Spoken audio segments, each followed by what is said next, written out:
E aí, pessoal, hoje a gente vai falar um pouquinho sobre o método dos mínimos quadrados. Primeiramente, para que serve o método dos mínimos quadrados? Para poder aproximar uma função. Ah, mas aproximar uma função não vem da interpolação? A gente não usa isso já para poder fazer essa aproximação? Sim, mas em alguns casos a gente só consegue resolver com os mínimos quadrados. Como, por exemplo, se a gente quiser calcular fora de um intervalo tabelado. Como, por exemplo, eu trouxe aqui essa tabelinha e aqui a gente tem um intervalo e, por exemplo, se a gente quiser calcular f de x com x igual a 1, a gente consegue, porque o 1 ele está entre o intervalo 0 e 2. Mas, por exemplo, se a gente quiser calcular um f de x com x igual a 5, a gente já não consegue mais, porque o 5 está fora desses intervalos que a gente conhece. Então, para isso, a gente tem que aplicar o método dos mínimos quadrados. O método dos mínimos quadrados também serve para poder ajustar pontos tirados de um experimento, como a gente conhece já em física experimental. Então, ou seja, qualquer experiência que tiver duas medidas sendo relacionadas, um eixo x e um eixo y, a gente consegue utilizar o método dos mínimos quadrados. E também esse método ajuda a gente a diminuir, a minimizar os erros de medição. Vamos ver agora um exemplo de como vai funcionar. É um experimento de jogar uma bolinha para o alto. E aí a gente tem a relação da altura com o tempo. E a gente tem uma tabelinha com todas essas informações. Aqui a gente tem os tempos e aqui as alturas. E a partir desses pontos a gente consegue montar um gráfico para poder começar nossas análises. E a partir do gráfico a gente consegue compreender que o polinômio da função é um polinômio de segundo grau. Então, a gente pode deduzir que a função que a gente está buscando é uma função de segundo grau. Então, o que a gente vai fazer? A gente vai aproximar um f de x desconhecido para uma parábola. E qual que é a função característica da parábola?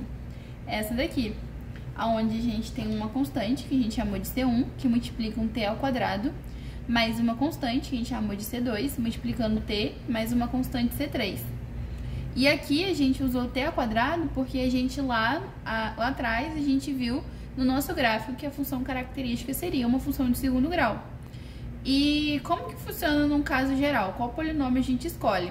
A gente escolhe a partir da distribuição do gráfico, né, que foi como eu falei, que a gente viu lá anteriormente, que formavam uma parábola, ou a gente vai pelo que esperar do experimento. Às vezes a gente já tem os dados e vai do que esperar mesmo. Então, o nosso objetivo é achar C1, C2 e C3. Mas como que a gente consegue achar esses valores? A gente consegue através dessa igualdade de matrizes, onde A vezes o vetor das constantes é igual a B, sendo que A e B são matrizes que a gente vai ver mais pra frente como que faz para poder determiná-las.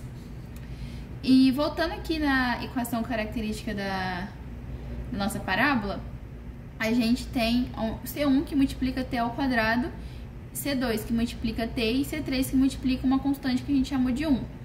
E aí, para ficar mais fácil de a gente entender futuramente, a gente chamou esses termos que acompanham as constantes de H1, H2 e H3, que vai nos ajudar a entender melhor como calcular a matriz A e a matriz B.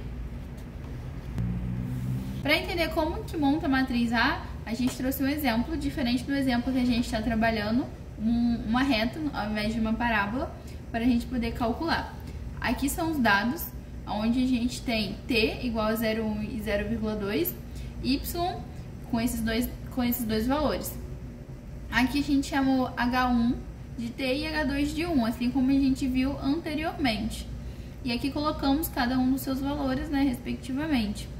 E a matriz A, ela é calculada a partir dessa forma aqui, aonde o primeiro termo aqui vai ser somatório de H1i vezes H1i, ou seja, vezes ele mesmo.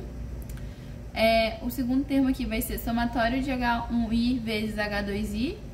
O terceiro termo, somatório de H2i vezes H1i. E o último, somatório de H2i vezes H2i, vezes ele mesmo. Aqui, para esse exemplo, a gente trouxe uma tabelinha de como calcula, separado por cores, ou seja, o H1 I vezes H1. I seria o quê? Seria o 0,1 vezes 0,1. Só que como é um somatório, a gente soma pela quantidade de I's que tem, ou seja, pela quantidade de pontos. Nesse caso aqui, a gente tem apenas 2 pontos. Vou mostrar aqui, ó, a gente tem 2 pontos.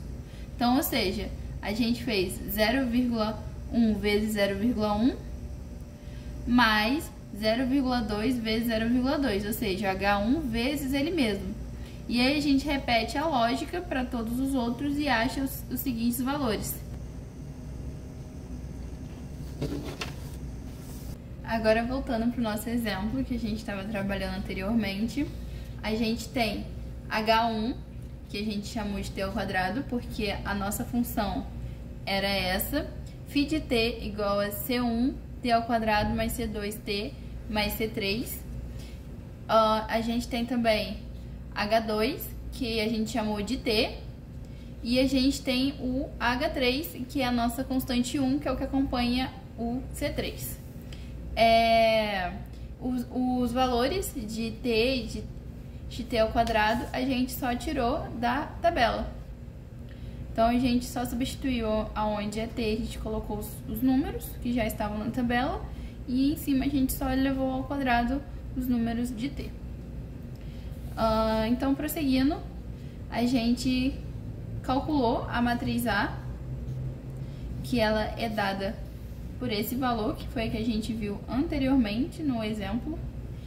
E aqui a gente sublinhou de verde o exemplo que a gente vai explicar, que é o H1 de I vezes H2 de I, o somatório disso. Então, aqui como que a gente fez para calcular?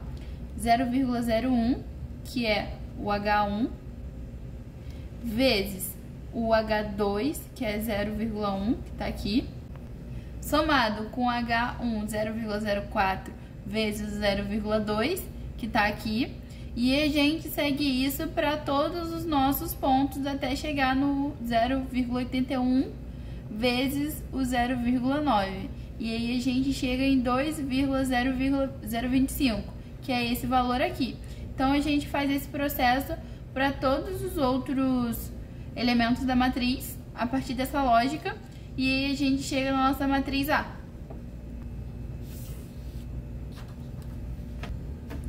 Então, a gente tem aqui os nossos valores de H1, H2 e H3, que é só repetir.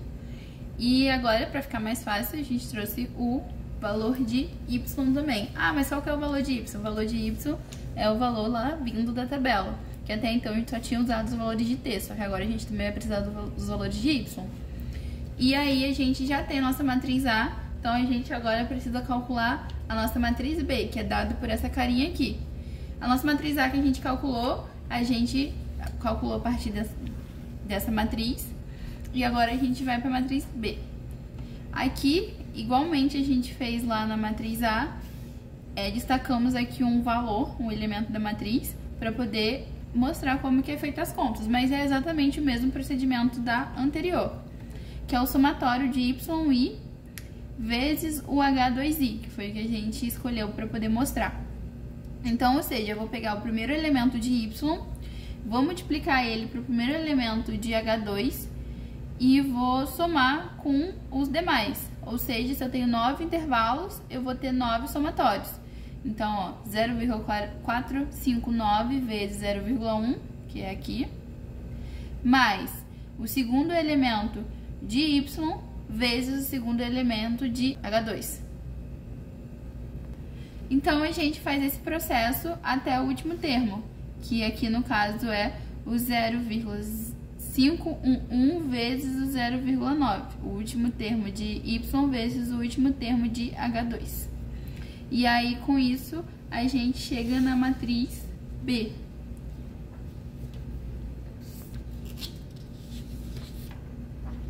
Bom, agora a gente já tem a nossa matriz A, a nossa matriz B. A gente agora precisa descobrir os nossos coeficientes, que é C1, C2 e C3. E como que a gente faz isso? A gente vai voltar lá no começo, que era quando a gente deduziu que AX é igual a B. E agora a gente já tem as matrizes, a matriz A e a matriz B. Falta achar apenas a matriz de coeficientes. Só relembrando, a gente achou a matriz B a partir disso e a matriz A a partir disso. Então, aí, agora, apenas resolvendo o sistema, a gente consegue achar os valores de C1, C2 e C3. E quando a gente volta lá na nossa equação característica, que era essa daqui, se a gente substitui os valores de C1, C2 e C3, a gente encontra a nossa função característica do nosso exemplo da bolinha.